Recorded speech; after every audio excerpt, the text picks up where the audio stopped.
for a person to save her chair. इसीलिए किस्सा कुर्सी का was banned. कुर्सी बचाने के लिए कोर्ट का वर्डिक्ट आने से पहले ही हम जाकर के अमेंडमेंट करेंगे पार्लियामेंट में. यही है इनके इतने दूर तक जाने वाले विषय.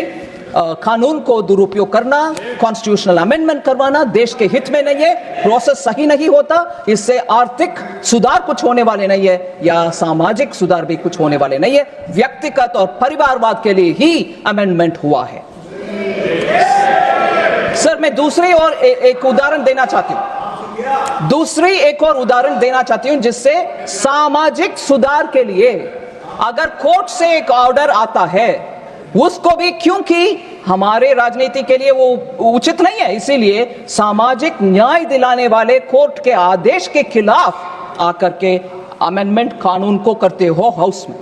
इससे बढ़िया उदाहरण नहीं मिलेगा सर शाहबानू बेगम केस में, जहां सुप्रीम कोर्ट ने उस महिला को न्याय दिलाने के लिए, एलिमनी देने के लिए, डाइवर्स के बाद जो पैसा मिलना चाहिए वो दिलाने के लिए कोर्ट से जो आदेश आए, the Congress party passed the Muslim women protection of rights on diverse act 1986 which denied, it's very important, it denied Muslim women their right to alimony. सामाजिक न्याय, महिला के लिए न्याय मिलना नहीं चाहिए, चाहे वो कोर्ट में से आता है या कुछ और जगह से आता है. हम कानून से उनको नकार देंगे.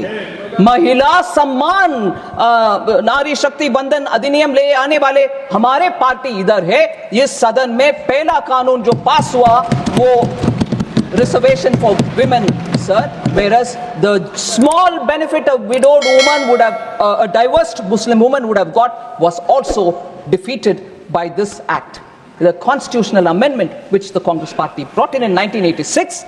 So my test again, sir, neither samajik nyay nor arthik nyay nor the process nor the constitutional spirit, nothing of this was respected. And each time the Congress brazenly, only to help the family, the dynasty, kept amending the constitution, and this is how far they went, even if it affects any particular women who desperately needed the benefit. Thank you, sir.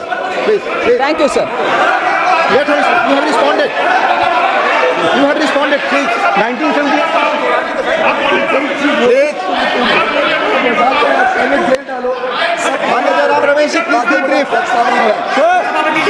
Manager Ramash ji, please be brief. Sir, मैं आदरणीय रमेश जी का ज्ञानवर्धन करना चाहता हूं कि 1978 में Morarji Desai was the prime minister.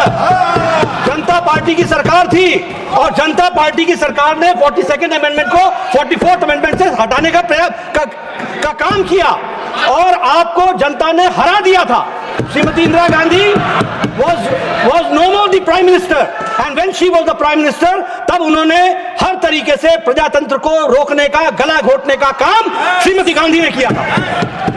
Ram ji, मुझे सुना नहीं, मुझे ठीक तरीके से उन्होंने सुना नहीं.